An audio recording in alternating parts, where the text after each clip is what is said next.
Muito bem, 18h34 agora, hora de Brasília. O nosso forte abraço a você que sintoniza a frequência da Paz 91,1 e está acompanhando a edição do Sul Mar em Foco. Nosso foco aqui diariamente, de segunda a sexta, em duas edições. Lembrando que amanhã, tudo novo. Amanhã, na edição da manhã, não vai se chamar mais Sul Mar em Foco, e sim Nova Aliança News. Um jornal dinâmico, atuante, trazendo os principais fatos e acontecimentos da nossa comunidade, tá bom? Você não pode perder, então, amanhã, Nova Aliança News, às 7 da manhã. Agora sim, recebendo aqui com muita satisfação em nossos estúdios, a doutora Josiane Ramos Ferreira, ela que é psicanalista e psicóloga, nossa convidada de hoje na Sala VIP. Doutora Josiane, muito boa noite, muito prazer em recebê-la aqui.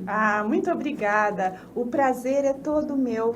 Eu fiquei muito feliz quando você me convidou, eu adoro fazer isso, né, para eu poder levar psicologia, psicanálise para as pessoas, para refletir. Espero poder contribuir com o programa, né, Mas, que sim, seja útil, né, para as pessoas que estão nos ouvindo. Com certeza. Olha, inclusive, a doutora, na semana passada, na verdade, a doutora aceitou o nosso convite para a gente abordar um pouquinho, mas repercutir um pouquinho mais, primeiro sobre um post que caiu nas redes sociais, mais exatamente no Facebook, de crianças.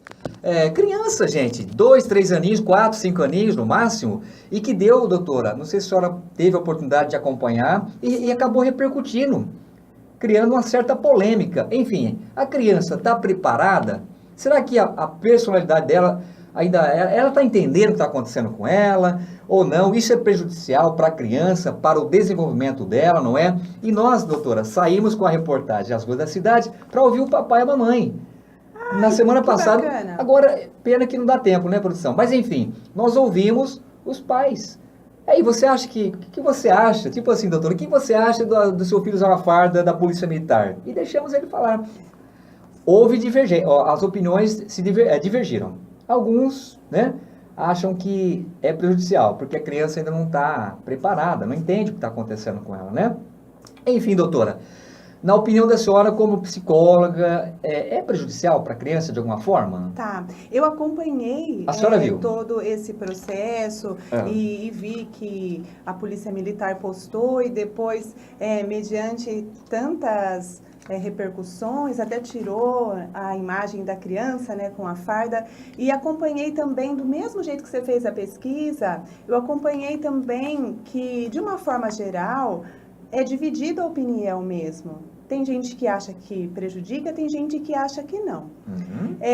A minha função como psicóloga não é nem opinar se deve colocar ou se não deve. Mesmo porque a psicologia, a psicanálise, a gente avalia cada situação específica. Então, como que é o relacionamento do pai e da mãe com essa criança? Será que não vou focar em nenhuma criança em específica, mas será que esse pai e essa mãe está colocando a roupa na criança para satisfazer um desejo dela próprio, né? Porque quer apresentar a criança com aquela roupa?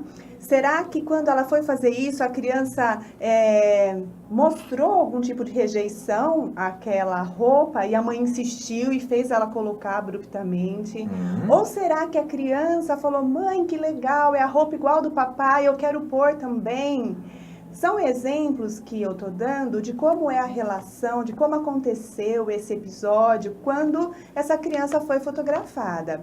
A decisão de expor na internet é uma decisão de todos nós pais, independente da situação. Lógico que a gente tem que ter um cuidado para expor qualquer intimidade da gente na internet. Mas uma mãe que ela decide expor também tem que ver qual a finalidade. Eu estou querendo colocar para eu ter um retorno, para ver quantas curtidas eu vou ter, né? Porque tem gente que posta alguma coisa no Facebook, nas redes sociais, e fica esperando a quantidade de curtidas. Se não tem aquela quantidade que ela esperava, fica muito chateada. Pronto, fica ruim, né? Então, será que ela está fazendo uso da criança para satisfazer um desejo dela? Ou será que ela está tendo uma harmonia familiar com essa criança? Dependendo de como é a relação dos pais com essa criança, é que a gente avalia a influência. Eu vi Mas é uma influência positiva ou negativa para a criança, doutora? Como que a senhora analisa como psicóloga? Se os pais fazem isso de uma forma impositiva, se eles fazem isso querendo que a criança, desrespeitando o sentimento da criança, então os pais vão fazer algo que vai desrespeitar o sentimento da criança. Se os pais vão fazer algo que a criança demonstra um constrangimento, isso é muito importante. Ou uma rejeição, não quer. Exatamente. Ou se ela demonstra um constrangimento com aquilo, porque houveram algumas críticas que a criança estava sendo constrangida. Exato. Mas a gente tem que analisar se a criança demonstra um constrangimento com aquilo. Se ela não demonstrar, doutora? Se ela não demonstrar, se tem um ambiente familiar que é agradável, se os pais fazem isso e a criança sente até orgulhosa de estar usando uma roupa do pai, por exemplo, seja ela qual profissão for, né? Seja um médico, seja o serralheiro, né? A criança pode... radialista, um locutor, apesar que não tem farda, né, doutora? Mas enfim. Mas se usa o fone de ouvido, ou o pai... Começa a simular uma caneta com microfone? Começa a simular... Como sendo um microfone? Pois ou um pai que é músico, uma mãe que é cantora, os filhos têm a tendência de se espelhar nos pais, né? Então eles têm a tendência até de se orgulhar dos pais. Doutora Josiane Ramos Ferreira, de certa forma é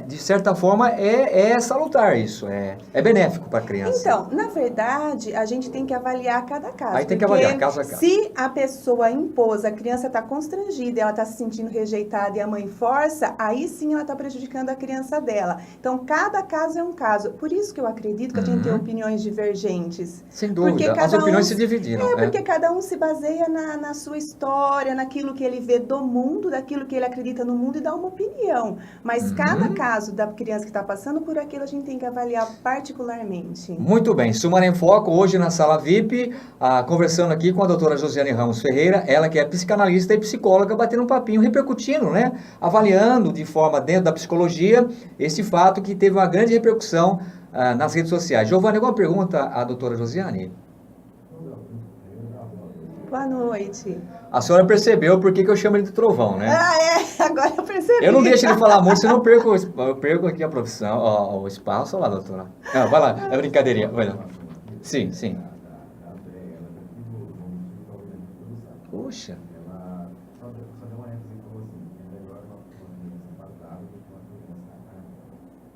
Muito. Como que é o nome dela?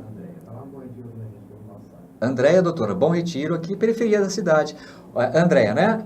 Andréia, obrigado pelo rádio ligado. Como que a senhora analisa o comentário do ouvinte, doutora? A observação do ouvinte? Então, uma criança que ela está num ambiente onde os pais praticam, né, o roubo, ou ela está num ambiente onde os pais são traficantes, a grande tendência é dela seguir por esse caminho, porque tem uma repetição. Né? A tendência da criança seguir por esse caminho é muito grande, exatamente, pelo sistema familiar. Inclusive, tem um dado curioso com relação a isso, numa família onde a maioria é traficante, se um membro da família, vamos pensar um filho... Ou um alcoólatra, por exemplo. Que seja, mas assim, se a gente pensar em algo, assim, de uma família que ela está tendo muitos problemas, assim, por exemplo... Desestruturada, digamos assim? Uma estrutura, assim, abalada, prejudicial. Eu pensei na questão, assim, do tráfico, né, que eu acho a questão do tráfico do álcool também, sem dúvida, mas assim, é muito prejudicial para as crianças, né, um ambiente onde os pais usam drogas, onde tem um ambiente do tráfico ali, né? Nessa família, se um dos filhos, de repente, sai dessa dinâmica e começa a ter uma vida diferente... Uma vida, de repente, ele vai estudar e vai ter uma vida que para ele seria uma vida correta, essa pessoa fica sendo excluído da família. Ele não fica bem-vindo. E ele não fica bem visto na família. Mesmo porque a doutora falou há poucos instantes que, falou agora, que os filhos muitas das vezes se espelham nos pais. Exatamente. Se porventura algum sai desse caminho e vai por um caminho que socialmente a gente vê que é melhor, que ele vai ter uma vida correta, uma vida de uma boa ética, uma boa índole, um bom caráter, ele é excluído pela família, porque a família tende a reconhecer os semelhantes, os iguais. Então, numa família onde tem ladrões que usam arma de fogo, a criança ali no meio, entre eles ele é até bem visto para a família de usar uma arma de fogo. Muitas vezes a criança está no meio, que nem quantas famílias que não são sequestradores, que quando trazem o refém para casa, a criança está em casa vendo o refém ali amarrado. E são cenas Faz parte da vida dela. E doutora Josiane, são cenas que constantemente a gente vê pela mídia, né? Até crianças armadas, não? Crianças. Exatamente. E são crianças que foram geradas nesse ambiente que a senhora coloca pra gente. E eles têm uma tendência de seguir por esse ambiente. Pois não, produção. Sim, desculpa, doutora. Doutora, inclusive eu me lembro que durante essa enquete que nós fizemos, a nossa reportagem fez pelas ruas da cidade aqui, uma mãe, eu me lembro que ela afirmou, ela disse assim: eu sou contra porque a criança vai entender que tem que colocar uma arma na cintura e vai sair matando, tipo assim. Ela não vai, pelo ato de colocar uma roupa, uma arma na cintura, ter essa compreensão. A criança não vai ter essa compreensão, doutora? Não vai ter essa compreensão, porque ela tem capacidade de discernir que aquilo não é... Porque a criança, ela vai aprendendo por imitações e ela vai aprendendo pelo dia a dia da família, como a família como a família se organiza no dia a dia. Então, a criança, ela vai percebendo a dinâmica da família, não só do que os pais fazem, mas toda a dinâmica, as crianças sentem no ar todo o ambiente da família, e ela vai aprendendo dia a dia. Uma família que vai estimular, que é um ambiente onde usa arma de fogo, onde ela vê isso todo dia, ela, quando colocar a arma de fogo, ela vai associar. E a criança, doutora Josiane, que tem um pai militar, um policial que porta arma, como que ela absorve isso? Esse pai vai lidar com essa criança mostrando que essa arma é usada de uma forma socialmente benéfica. Dialogando, conversando. Dialogando. Porque teve muitas críticas com relação, né, a polícia ser repressor, usar arma de fogo, mas uma coisa até que uma opinião minha, né? Se a gente pensar numa situação de combate, a polícia vai ter que usar a arma de fogo mesmo, né? E ele usa arma de fogo para quê? Exatamente para isso, né? Só que o sentido que a criança que tem um pai militar que faz bom uso da profissão, ele vai passar para o filho dele também que essa arma de fogo ela é utilizada nesse contexto. Só que vale a pena dizer que isso é passado para a criança de acordo com a idade dela. Porque uma criança muito pequenininha não adianta explicar tantas coisas. Até que idade ela tem percepção capaz de compreender, doutora? A criança, ela aprende pela imitação. Pela imitação. Mas quando ela começa a entender o mundo que está à volta... Ela vai começar a entender quando ela começar a fazer as perguntas. Uma criança de 4 anos... nossa, eu que diga. Eu tenho uma de casa. Aquela fase curiosa, né, doutora? Mas por que isso, pai? O que é isso, pai? Mas aí você não dá a resposta convincente, eles digam, mas por que, pai? Você responde uma coisa, mas por que, pai? Mas por que, pai? Exatamente. E é interessante a gente sempre perguntar para a criança, mas o que realmente você está querendo saber? Porque a gente tem uma tendência de responder mais do que a quantidade que a criança precisa ouvir. Giovanni, pois não, produção? Não, pode... para me aproximar mais aqui do microfone, né? O apresentador está muito longe do microfone. Doutora, então, o assunto é instigante, é muito interessante, justamente no sentido de prestar, né, serviço aqui à nossa população. Agora, vou falar um pouquinho, doutora. Eu quero trazer a senhora outras vezes aqui, se me a produção. Então, o papo está interessante. Doutora, agora, vamos falar de isso aqui, redes sociais. Sim. Hoje a gente percebe, doutora, é Zap, é internet, é Facebook. Até que ponto isso pode prejudicar no relacionamento interpessoal da família, da criança, enfim? Então, tudo isso está na mão dos pais, porque as crianças a gente já percebe hoje, né? Já desde pequenininho é o mundo delas, não é? Nossa, doutora, a gente vê, hoje todo mundo tá ali, né? Antenado, tá? Exatamente, parece que o celular virou uma continuação do corpo, né? Mais um membro do corpo surgiu, que é o celular, né? E eles postam até a família na mesa, né, conversando pelo celular com o outro. Pelo celular, pois é. E a gente que pegou outras gerações, a gente fica meio perdido com tudo isso. E eu costumo dizer aqui que eu fico perdido no meio disso aqui, porque eu sou um apresentador, um repórter, no tempo de mais escrever, né? Pois é. Então, para mim, isso aqui... E mudou muita coisa de uns 10, 15 anos para cá, muita coisa mudou. mudou. A criança, ela já nasce nesse meio, então ela já nasce com um ambiente já muito estimulador para ela, que ela possa, e contando que ela tem facilidade para isso, não é? Então a criança, ela é muito alvo aí de nosso olhar para cuidar dela, para não ter exageros. Mas doutora, né? Josiane Ramos Ferreira, psicóloga, psicanalista, conversando conosco aqui na Sala VIP hoje da Rádio Nova Aliança FM. Mas isso até que tem limite, doutora? É importante que os pais ficam, entre aspas, vigiando os filhos, para saber onde estão entrando, o que eles estão... É importante isso, doutora? Sim, tem que vigiar, tem Porque que tudo tem um limite, né, doutora? Tem um limite isso? Exatamente. Tem um limite isso sim, com certeza. E uma coisa muito importante com relação a isso por exemplo, a criança acorda numa rotina de uma casa, né?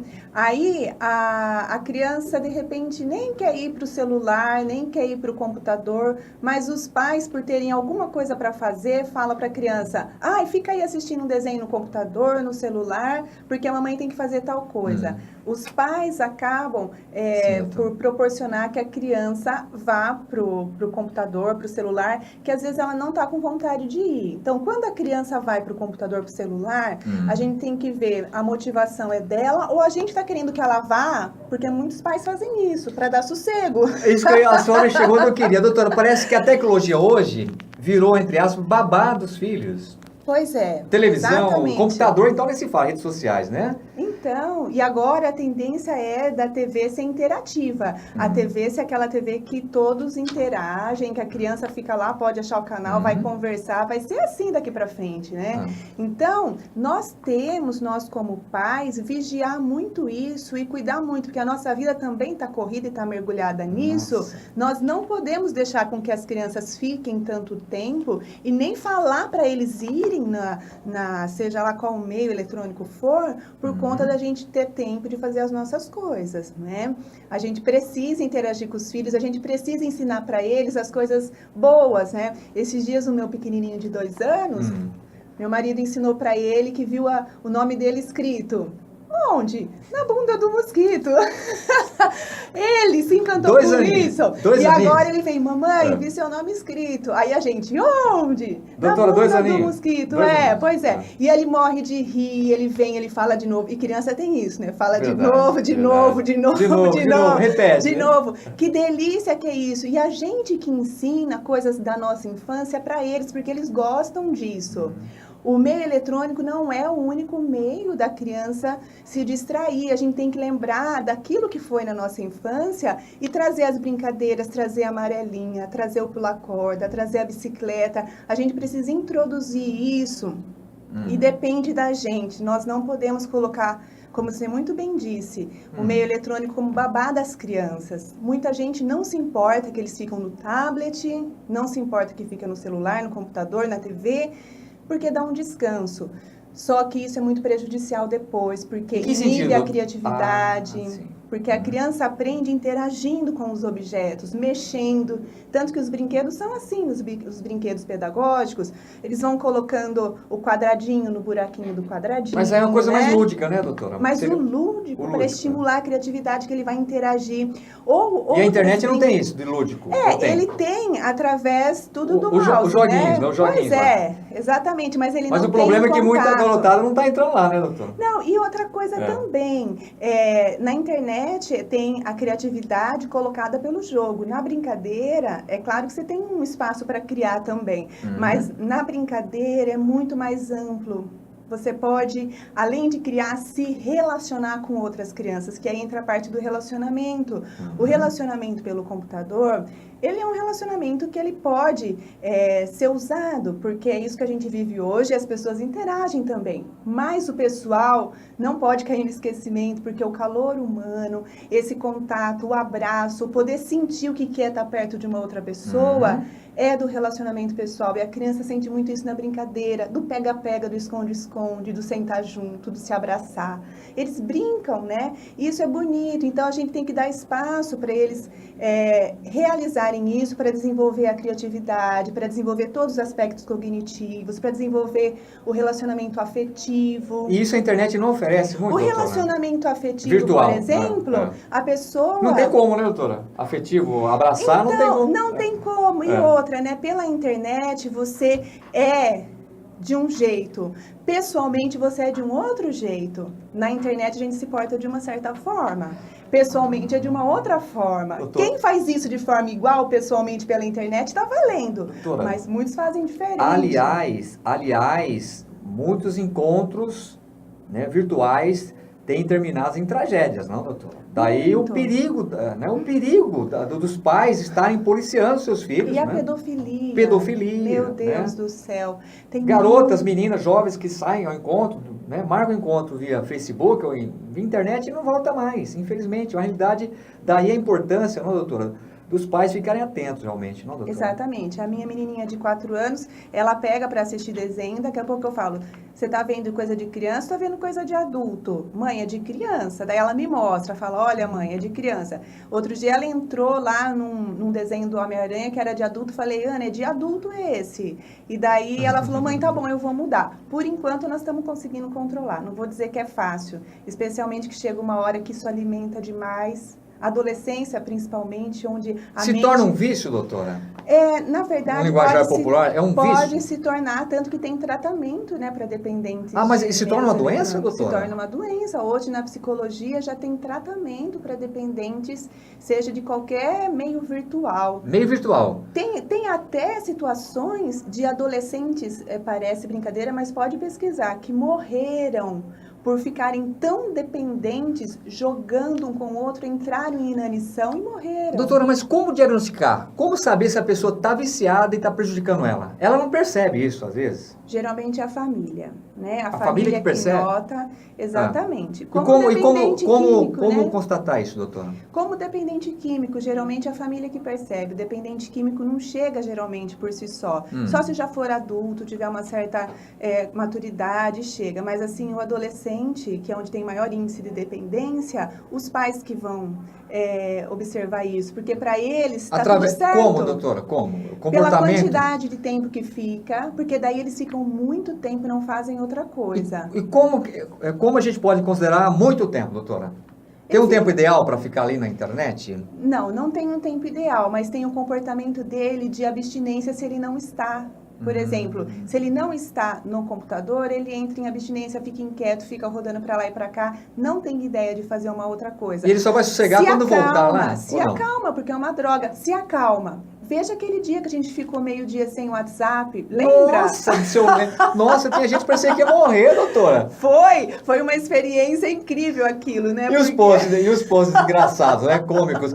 Eu vou, tipo assim, acho que eu vou, mas parecia que o mundo ia acabar. Gente, e é muito interessante essa coisa do WhatsApp, porque no WhatsApp a gente não espera muito para ter as respostas, né? Antigamente a gente esperava mais para ter resposta de alguém. É em tempo real, né, doutora? Em tempo real. Então as pessoas não lidam mais com espera. É um grande problema que a gente vê na nossa modernidade.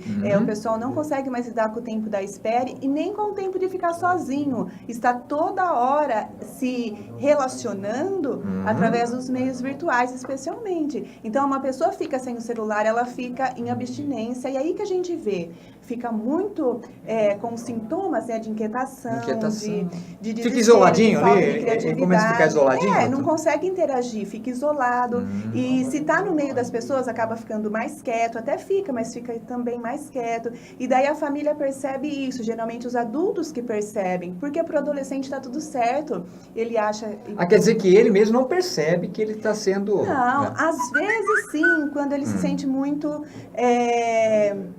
Quando ele vê que já passou da zona de prazer, quando aquilo se tornou uma tortura para ele, quando ele não consegue sair quando ele quer. Nossa, né? Doutora Josiane, a coisa é seríssima. Tratamento com medicação. Por isso que eu quero trazer a senhora mais vezes aqui. Com o maior prazer. Tá? Porque o assunto é muito interessante. Bom, doutora, no contexto geral, espera um pouquinho, Giovanni, a gente tem que terminar a entrevista. Podemos terminar a primeira produção?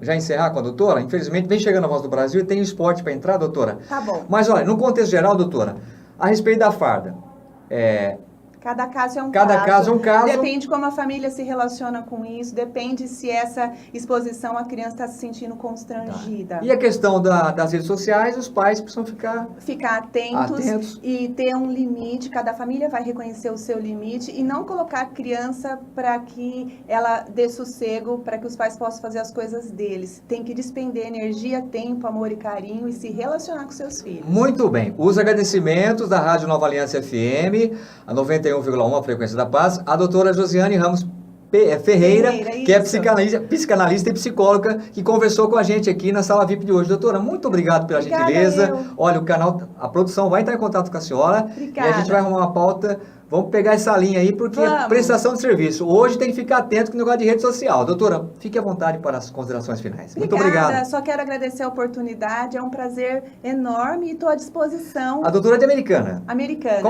onde fica o consultório da senhora? É José de Alencar, 373. É no centro? No centro. Qual o telefone lá, doutora? 3407-0959 e 99746-1390. Tem o meu Face, Josiane Psicanalista Psicóloga. Também pode entrar e a gente conversa por lá. Interagir com a doutora também. Quem desejar, vamos conversar por lá. Muito obrigado. Doutora Josiane Ramos Ferreira, que conversou com a gente aqui. Muito obrigado, volte sempre. Obrigada, eu volto. Mas fica aqui do nosso lado. Tá joia. Porque agora chegou a vez da bola rolar aqui, dentro da jornada esportiva da 91,1 com Jorge Costa. Boa noite, Jorge Costa.